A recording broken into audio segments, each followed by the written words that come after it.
There are 4 deadly lies that are keeping you from getting the momentum that you need in your business as a speaker, coach, consultant, some type of industry expert, trainer, and it likely has nothing to do with your business, has likely nothing to do with your products or service or your offers or your programs. It has everything to do with what you believe. These are 4 deadly lies. We're going to jump into it. In case we haven't met yet, my name is John Cook. I'm the founder of Keynote Content, and for the last 4 years, I've worked with over 1,100 different business coaches and consultants one-on-one, helping them craft and share their messages to change the world for good.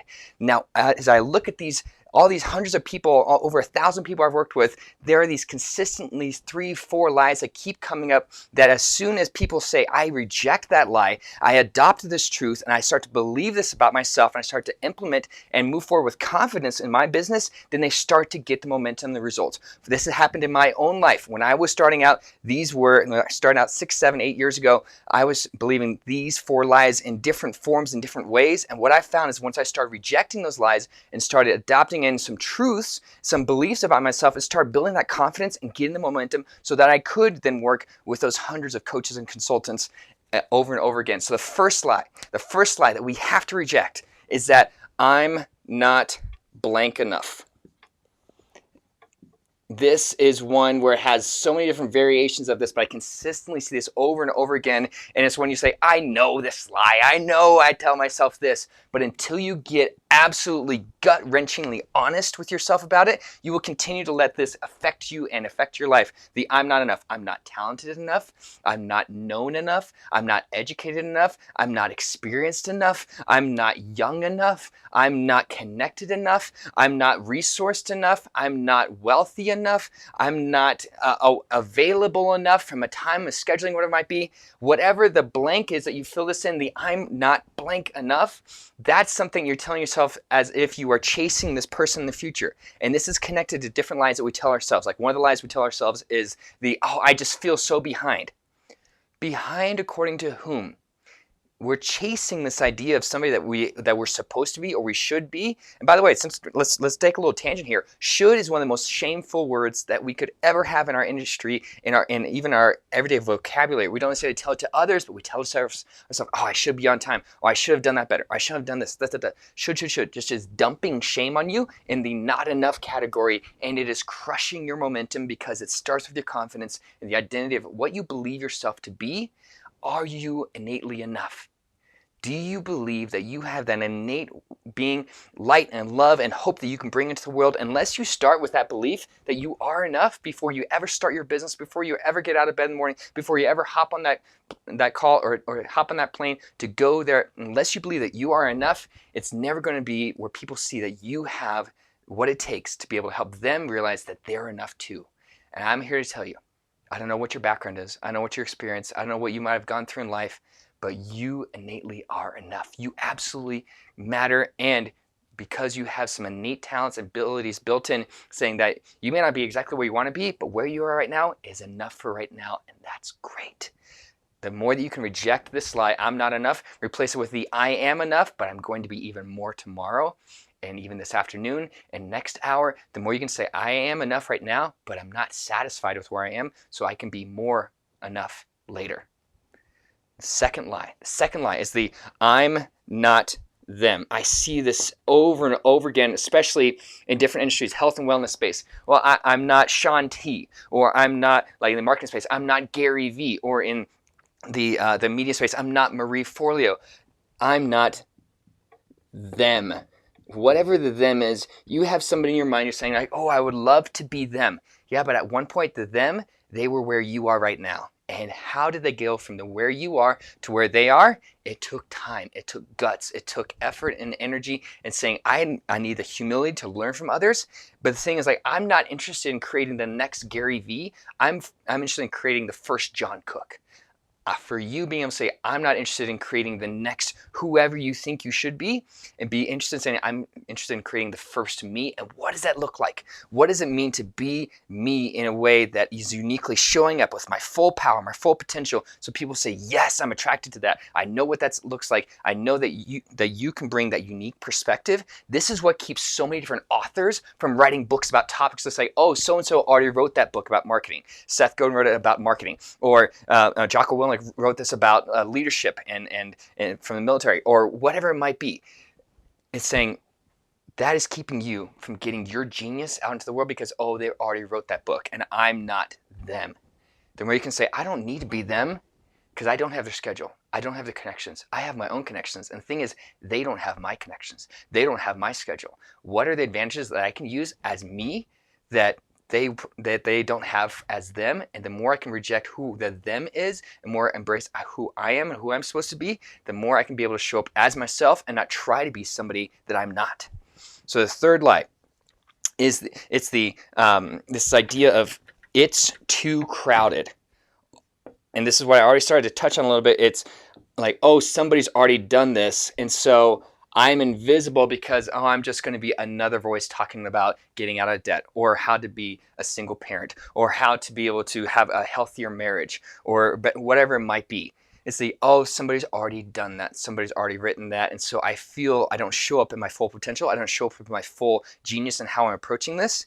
But saying the fact of the matter is there are people in the world who are craving exactly what you get to bring into the world and the way that you share it, your stories, your background, your experience, your education, your perspective that you bring into life. People are craving the uniquely you as you show up with your book, with your training, your course, whatever it might be. Saying instead of saying hey, there are so many thousands of books on finance, but there isn't my book yet. And I feel like I have my stories will connect with other people saying, I've been looking for stories just like yours because your story reminds me of mine. The more you can say it's not too crowded, saying don't think of it like a red ocean, but think of a blue ocean. Saying, okay, what are the opportunities I'm looking for? And think of that abundance versus scarcity. Abundance versus scarcity. That's the third one.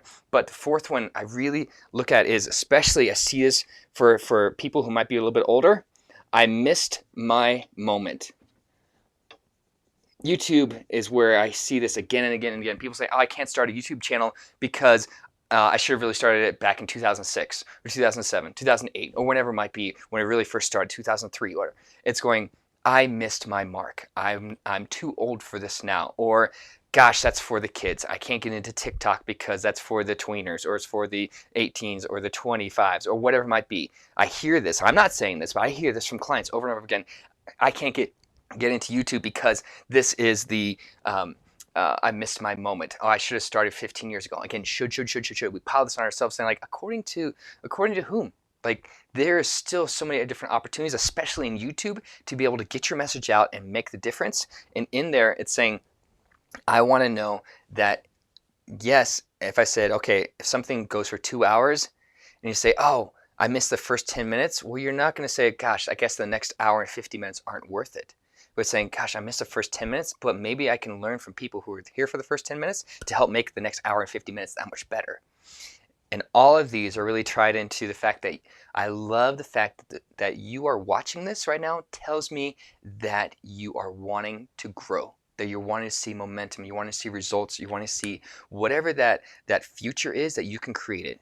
And back here, if you're watching this on YouTube, Facebook, there's a post that I have, and I have it here on the wall with every single video that I do, every single recording. It's the man in the arena. It's an excerpt from a speech that Teddy Roosevelt gave. President Teddy Roosevelt, he was one of the presidents of the United States, and after he left office, he was over in France, over in Paris, giving a speech at a university. And this was from an amazing speech about the Republic, but it's Citizens of the Republic is the name of the speech. And this little excerpt, the man in the arena, is from, I believe, page 37 in that. And it talks about the man in the arena, that the fact that you are out there, that you are fighting, that you're going for something worth living and breathing and dying for and changing lives, is the fact that there are cold and timid souls who don't understand what it's like to get up at 4 a.m. because you want to know how to be a better marketer. Or the ones who say, I'm taking night class, or I'm doing this certification, I'm doing this coaching program because I want to know what it's like to make a difference in their lives. There are cold and timid souls, haters online, trolls, family members, people who just, they may not be haters, but people, they just don't understand what you're going through, and they don't understand what you're also aiming for. They will never understand because they're not risking anything. So if you take a chance, look at The Man in the Arena by Teddy Roosevelt. It's an excerpt from a speech, an amazing speech, but that comes down to the fact that you are out there fighting for something better, being able to get bloodied with posting something and nobody shows up, or sharing this idea and nobody watches it, or whatever it might be. The fact that you are getting out there is saying that you have a much better chance than people that don't risk anything. You may be the invisible expert right now, but I'm here to tell you, you will not be invisible forever. And if you can take and reject each of these 4 lies and say, replace them with the truth and the confidence that you are enough, that you don't have to be anybody but yourself, that it's not too late, it's not too crowded, but people are looking for what you have to share and you can make a difference. If you love what I share and say, God, John, I don't even know where to go with this. I don't even know where to get started. You can go to workwithjohncook.com. You can fill out a form. We'll hop on a call. We'll talk about where you're at with as an invisible expert, whether as a coach, consultant, trainer, speaker, whatever it might be, and saying, let's take the next step forward with your business so that you can start changing lives. As you reject these 4 lies, you can start changing lives with your message. And if you love what I've shared with here, go ahead and hit the subscribe, like, share this with a friend. I know that there are so many people who are saying, like, I feel like an invisible expert, but I know I'm not the only one. I was just talking with a friend of mine about this the other day, or another coach, or another trainer, whomever it might be. Share this with them. Have hope. Make it a great day. Catch you next time.